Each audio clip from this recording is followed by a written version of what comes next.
से जनता के बीच आप जाएंगे और अपनी बात रखेंगे और जनता आपको ही चुने अगर आपको टिकट मिलता है भारतीय जनता पार्टी से। जनता का निर्णय है या अजय गुप्ता का निर्णय है कि जलालाबाद विधानसभा की जनता की सेवा की जाए?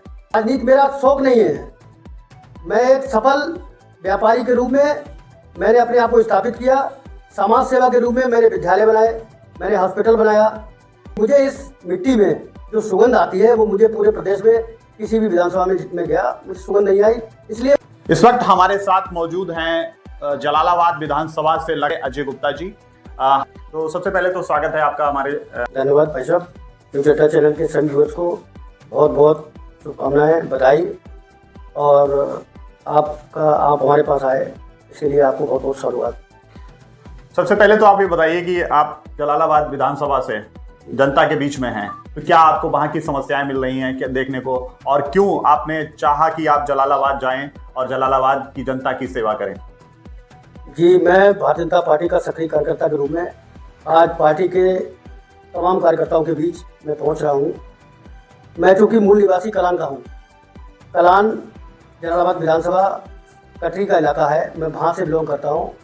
और वहाँ पे मेरे पिताजी कार सेवा में जेल भी काटी थी मेरे पिताजी ने। उस समय बहुत कुछ लोग हुआ करते थे भारतीय जनता पार्टी में। आज भारतीय जनता पार्टी की मनोज कश्यप जी के द्वारा पूरी संगठन को खड़ा किया मनोज कश्यप जी ने, वो आज हमारे बीच नहीं है।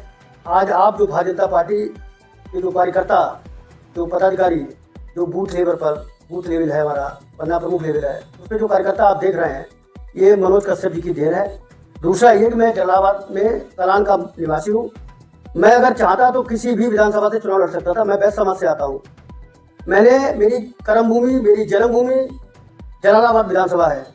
इसलिए मैंने ये तय किया कि जहाँ से मैंने जन्म लिया है वहाँ के लोगों को हम राजनीति के माध्यम से, अपने व्यापार के माध्यम से, समाज सेवा के माध्यम से हम लाभ पहुँचाएं। मुझे राजनीति मेरा शौक नहीं है। मैं एक सफल व्यापारी के रूप में मैंने अपने आप को स्थापित किया। समाज सेवा के रूप में मैंने विद्यालय बनाए, मैंने हॉस्पिटल बनाया, मैंने एनजीओ के माध्यम से पूरे प्रदेश में बहुत से वृद्धा आश्रम में सहयोग किया है, वृद्धा आश्रम बनवाए हैं। हमने तमाम ऐसे एनजीओ के माध्यम से ऐसे काम किए हैं जिससे कि लोगों को लाभ मिला है। इसलिए मैं ये चाहता हूँ कि जो हमारी जन्मभूमि है जलालाबाद विधानसभा, मैं समाज में, इसलिए मैंने इस विधानसभा को चुना कि जिससे हम मुझे इस मिट्टी में जो सुगंध आती है वो मुझे पूरे प्रदेश में किसी भी विधानसभा में जितने गया मुझे सुगंध नहीं आई। इसलिए मैं चाहता हूँ कि मैं जलालाबाद के लोगों की सेवा करूँ। ये जनता का निर्णय है या अजय गुप्ता का निर्णय है कि जलालाबाद विधानसभा की जनता की सेवा की जाए? जलालाबाद की जनता ये चाह रही है कि किसी भारतीय जनता पार्टी किसी ऐसे व्यक्ति को टिकट दे जो यहाँ का मूल हो। मौजूदा विधायक आपके भारतीय जनता पार्टी से ही आते हैं जी, तो क्या लग रहा है जनता की सेवा नहीं कर पा रहे हैं? जब से वो 2022 से विधायक बने हुए हैं, ये भारतीय जनता पार्टी के कार्यकर्ताओं की मेहनत का परिणाम हुआ कि पहली बार भारतीय जनता पार्टी का जलालाबाद में कमल खिला है। आज हमारा कार्यकर्ता बहुत ही अपने आप को बिखरा हुआ महसूस कर रहा है, क्योंकि संगठन के शिल्पकार मनोज कश्यप जी थे, वो आज हमारे बीच नहीं। उन्होंने संगठन को खड़ा किया, उन्होंने लोगों की चिंताएं की। जब हम विपक्ष में थे तब लोगों के काम कराए। आज कार्यकर्ता ये चाह रहा है कि हमारे लोकल का प्रत्याशी भारतीय जनता पार्टी का नेतृत्व करे। आपको क्या ऐसी समस्या लग रही है जलालाबाद विधानसभा में? लगभग क्योंकि बाढ़ग्रस्त भी क्षेत्र रहता है, तो क्या ऐसी वहाँ की आपको प्रमुख समस्या लग रही है जिसकी वजह से जनता के बीच आप जाएंगे और अपनी बात रखेंगे और जनता आपको ही चुने अगर आपको टिकट मिलता है भारतीय जनता पार्टी से? देखिए, जब से हमारी सरकार 2017 से हमारी सरकार भारतीय जनता पार्टी की उत्तर प्रदेश में बनी है, 14 में केंद्र में हमारी सरकार बनी, उससे पहले हमने ये देखा है कि ये कलान, मिर्जापुर, जलालाबाद, अल्लाहगंज, ये सब एक बड़ा ही हमारे शाहजहांपुर का बड़ा ही पिछड़ा इलाका रहा है। और मैं जिस नगर से आता हूँ कलान से, वहाँ जो है ये गंगा और रामगंगा कटरी के बीच का क्षेत्र है। वहाँ पे वही विकास कर सकता है जिसने वहाँ के दर्द को समझा है, वहाँ के समस्याओं को जिसने देखा है। अब जिसके पैर में कभी फोड़ा हुआ ही नहीं, तो उसका इलाज वो कैसे करेगा व्यक्ति। इसलिए यहाँ का कार्यकर्ता ये चाह रहा है कि हमारी विधानसभा का व्यक्ति यहाँ विधानसभा का प्रतिनिधित्व करे और भारतीय जनता पार्टी की सरकार बरान 2027 में एक एक कार्यकर्ता तन मन धन से पुनः कमल खिलाने का काम करेगा। जी, इस वक्त जो सबसे बड़ी समस्या है लोगों की वो है गैस सिलेंडर को लेकर एजेंसी इस पे लाइन लगा रहे हैं, लेकिन सरकार माननीय मुख्यमंत्री जी ने एक बयान दिया है कि कोई किसी भी तरीके की कोई कमी नहीं है। तो लोग क्या क्यों परेशान हो रहे हैं, किस तरीके से, क्या है? देखिए, डीजल पेट्रोल या गैस की पूरे देश में कोई समस्या नहीं है।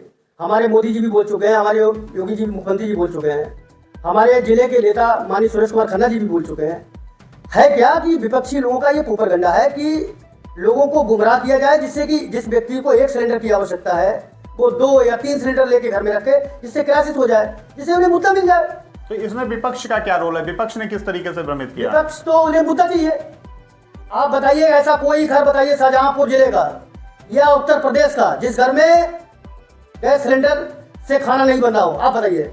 आज ये समस्या को 10 से 15 दिन, हालांकि ये एक विश्व स्तरीय समस्या है, उसके बावजूद भी भारत में इसकी कोई कमी नहीं है। मैं आपकी बात को रखता हूं, जो गैस एजेंसी के मालिक हैं वो क्या विपक्ष के एजेंट हैं इस तरीके से? अगर वो लाइन लगवा रहे हैं, लोगों को खड़ा कर रहे हैं, लोगों को परेशान कर रहे हैं, तो क्या कह सकते हैं? मैंने अभी आपको बताया था इस विषय पर कि जिसको 1 सिलेंडर की आवश्यकता है वो 3 सिलेंडर चाह रहा है, तो क्राइसिस तो होगी। बिल्कुल। लेकिन अगर हम इस आपदा से निपटने के लिए जिसके पास 1 सिलेंडर है वो दूसरा सिलेंडर खत्म हो जाता भरवाए।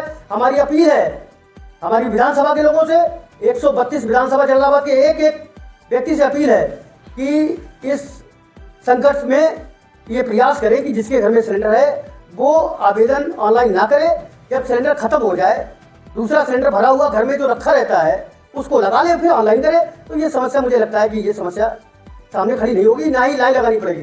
ये विपक्षों का ये है कि 50 लोग लाइन में लगा दिए, 100 लोग लाइन में लगा दिए और फोटोग्राफी करके और ये सोशल मीडिया पे डाल दिया, ये गलत है। इस समय गैस पे या डीजल या पेट्रोल पे राजनीति नहीं करनी चाहिए, मुझे ऐसा लगता है। अजय गुप्ता जी का संदेश क्या है अपनी विधानसभा जलालाबाद के लिए, क्योंकि जलालाबाद से आप अपने चुनाव की तैयारी कर रहे हैं? संदेश ये है कि मैं भारतीय जनता पार्टी के एक एक कार्यकर्ता से अपील कर रहा हूँ कि 2027 का चुनाव नजदीक आ गया है। एक एक कार्यकर्ता कमर कस ले और किसी भी कार्यकर्ता की कोई भी समस्या होगी उसको अपने जनप्रतिनिधियों से मिले। कोई दिक्कत आती है तो हमारे शीर्ष नेता इस जिले में माननीय सुरेश कुमार खन्ना जी हैं, हमको अवगत कराएं, जिला अध्यक्ष जी से अवगत कराएं। किसी की कोई भी समस्या होगी, अगर उसका काम जायज़ है, उसको कराने का मैं पूरा प्रयास करूँगा। बहुत बहुत धन्यवाद।